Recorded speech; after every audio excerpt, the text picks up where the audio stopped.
Говорят, яблоко может изменить мир. Одно яблоко вдохновило Ньютона и помогло ему открыть закон всемирного тяготения. Другое яблоко навсегда заставило нас запомнить название Аксу, город в уйгурской автономии, и тот удивительный вкус леденцовой сладости. Волшебный Аксу. Всем привет, я Агдина.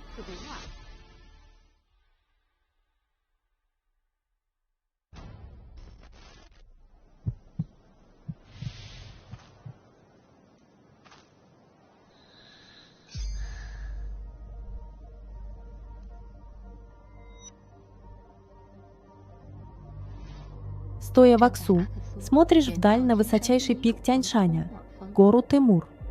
Эта вершина высотой 7435 метров покрыта снегами и льдами, питая самый крупный приток реки Тарим, реку Аксу. Она создала невероятный оазис – уйгурский Аксу.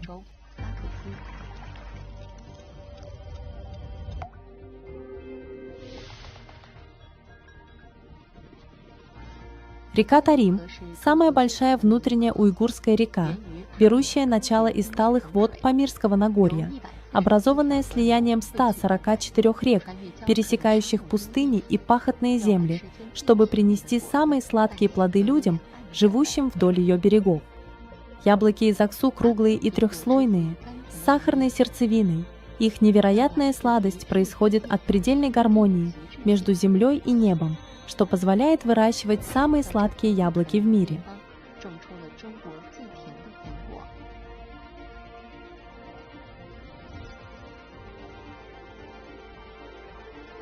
Именно талая вода с пика Тимур, сливаясь в великую реку, течет через пустынные земли, куда бы ни направлялись, стремится только вперед, не оглядываясь назад.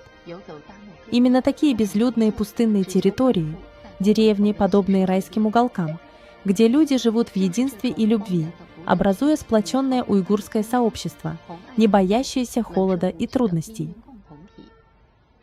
Это реки Аксу, Ярканд и Хатан, сливаясь вместе, создали ту древнюю и могущественную 3000-летнюю популяцию тополей сизолистных.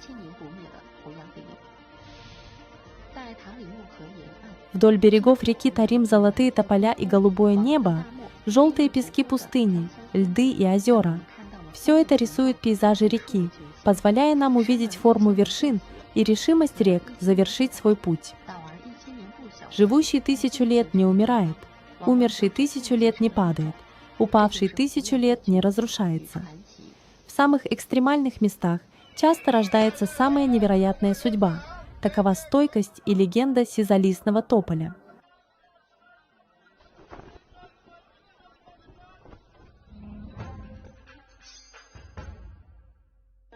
Именно такая решимость уйгуров выживать в любых условиях, превращая жизнь в искусство, а также мужество. Именно так, собравшись вместе, как пшеница Сарго, создали уезд Арал, превратив его в хлопковый город уйгурской автономии, подобной стойкости Сарго. Это древняя цивилизация времен зарождения Великого Шелкового пути. Каждый момент истории здесь активен. Люди Субаши близ города Кучер, и их земли едины. Здесь жизнь всегда окутана атмосферой вечной истории. Древний уйгурский народ здесь жил тысячелетия, сохраняя в гармонии первоначальный облик слияния нескольких цивилизаций. Известный переводчик буддийских сутр Кумараджава родился в Кучере. Отец индус, мать уйгурка. Буддизм пришел из Индии сначала в Кучер, а затем из Кучера распространился на восток, в Китай, Японию и Корею. На фресках храмов Кучера изображается Авалокитешвара с горящими руками, высоко поднимающая свои пылающие ладони, чтобы освещать путь караванам на шелковом пути. Во все времена уйгуры заботились об этом месте. Будь то царь или народ Кучи, все хотели оставить свой след на нашей уйгурской земле, принося самые сладкие плоды всему живому. Уйгурский народ всегда был активен. Всего в 10 километрах отсюда прекрасные поля. Среди бескрайних пустынных земель одновременно плодоносят и миндаль, и яблоки. Аксу всегда восхищает людей из других мест. Этот город белых вод среди желтых песков раскрывает весеннее цветение. Даруемая ими сладость обладает мужеством и духом небесных земель.